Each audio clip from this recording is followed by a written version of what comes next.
Bonjour, j'ai le plaisir de vous retrouver dans cette vidéo conclusive parce que nous sommes pratiquement à la fin de la formation qui a été divisée en une série de modules. Donc, le premier module abordait les généralités de la communication. Le second module abordait la stratégie de communication numérique.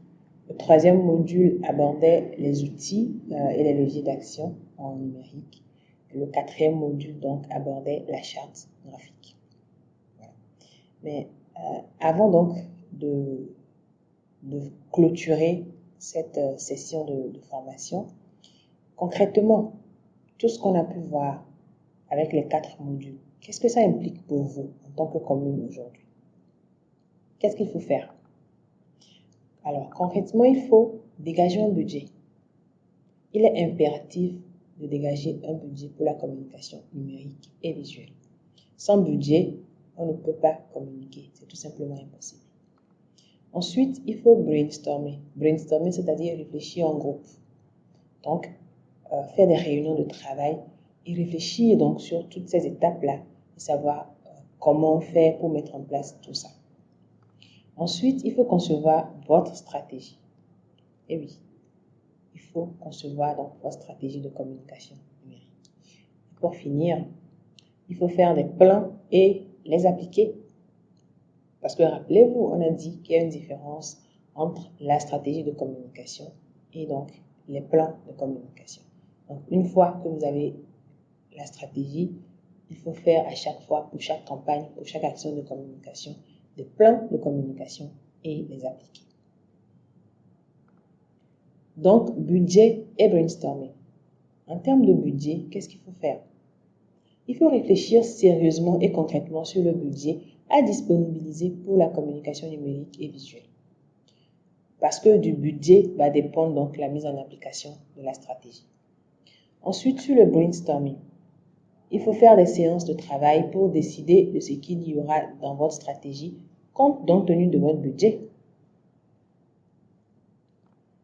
Dans la stratégie de communication, stratégie de com numérique, la vôtre, qu'est-ce qu'il doit y avoir dedans? Donc, commune du Z, vous mettez le nom de la commune, le mois, l'année, et stratégie de communication numérique. Qu'est-ce qu'on doit y voir? Donc la ligne et la charte éditoriale. On a vu donc dans le module précédent ce que c'était que la ligne éditoriale et la charte éditoriale et comment on fait pour les mettre en place. 2, il faut décider si on fait du content marketing ou pas. Le brand content, on n'a pas le choix. Il faut vendre la marque.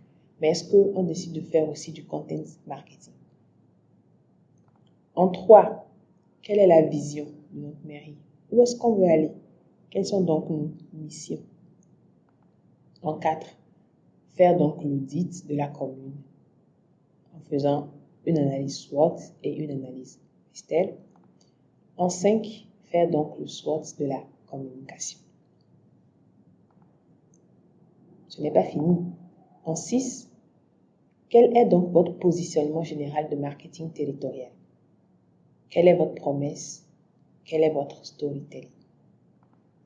En 7, quels sont vos objectifs de communication basique et smart? En 8, quels sont vos publics cibles, donc vos buyer personas? En 9, quels sont vos messages clés? Ensuite, c'est quoi le slogan de votre commune? Ce n'est toujours pas fini. En 11, donc les leviers d'action. Finalement, quels sont les outils et les leviers d'action que vous décidez de mettre en œuvre dans votre stratégie de communication? En 12, est-ce que vous décidez de faire ou d'utiliser une stratégie de référencement? Si oui, là ou lesquelles? On a vu essentiellement 3 stratégies de référencement. Le SMO, le Social Media Optimization, donc le référencement des réseaux sociaux.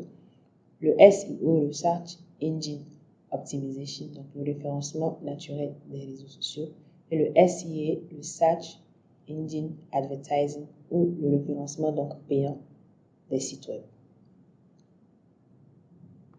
En 13, le budget estimatif annuel. Donc, finalement, tout ça, ça peut coûter combien par an? Tout ce qu'on a décidé de faire dans notre stratégie de communication numérique, combien ça peut nous coûter à l'année?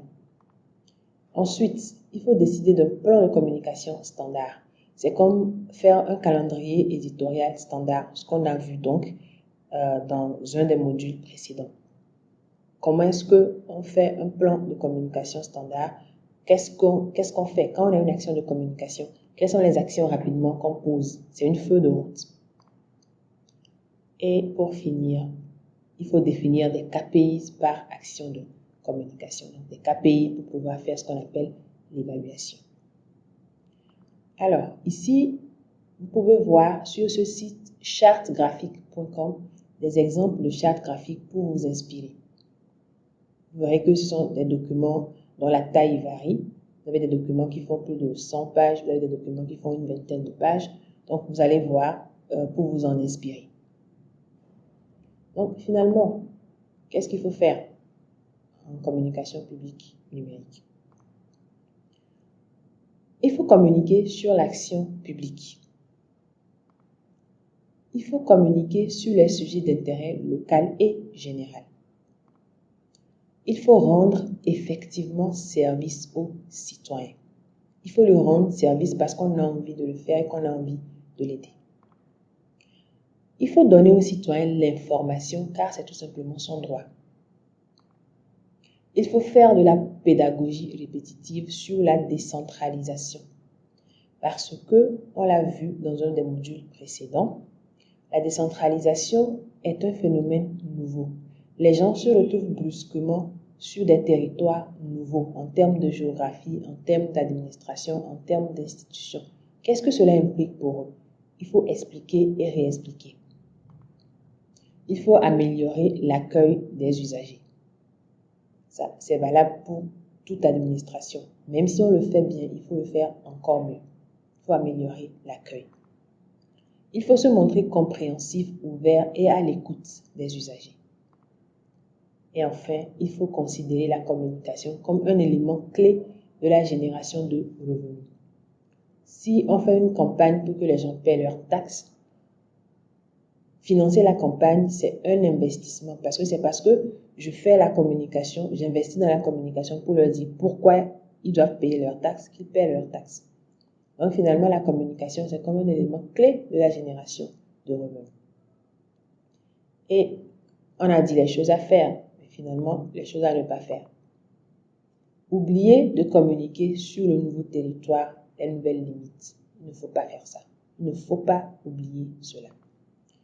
Utiliser son adresse mail personnelle pour créer des comptes sociaux, ça ne se fait pas. Donc, normalement, les sites web institutionnels, en tout cas tout site web, donnent droit à des adresses mail professionnelles. Donc, ce sont ces adresses-là qu'il faut utiliser pour créer les comptes sociaux de la mairie. Utiliser son adresse mail personnelle pour envoyer des mails ou pour y répondre. Quand on est dans une institution, il faut tout institutionnaliser. Donc, l'adresse mail doit refléter la structure où vous travaillez. Multiplier les sources d'information de la mairie. Il ne faut pas faire ça.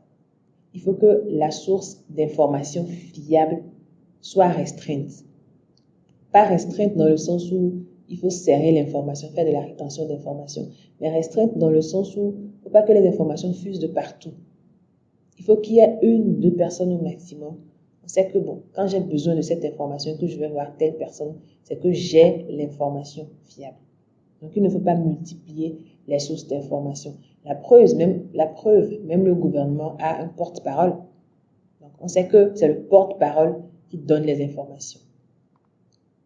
Faire de la rétention d'informations. C'est très mauvais et c'est dangereux. D'ailleurs, légalement, ce n'est pas permis.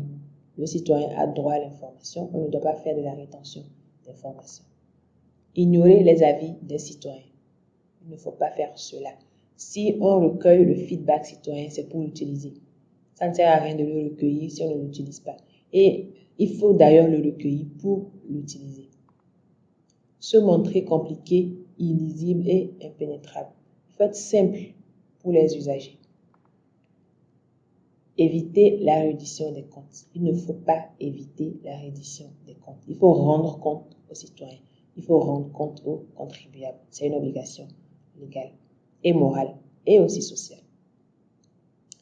Alors, une fois qu'on a vu les choses qu'il faut faire et les choses qu'il ne faut pas faire, je pense qu'on est effectivement à la fin donc de notre formation. À vous maintenant de concevoir et de mettre en pratique votre stratégie de communication numérique. Au grand plaisir de vous retrouver en forme sur d'autres sujets aussi intéressants les uns que les autres.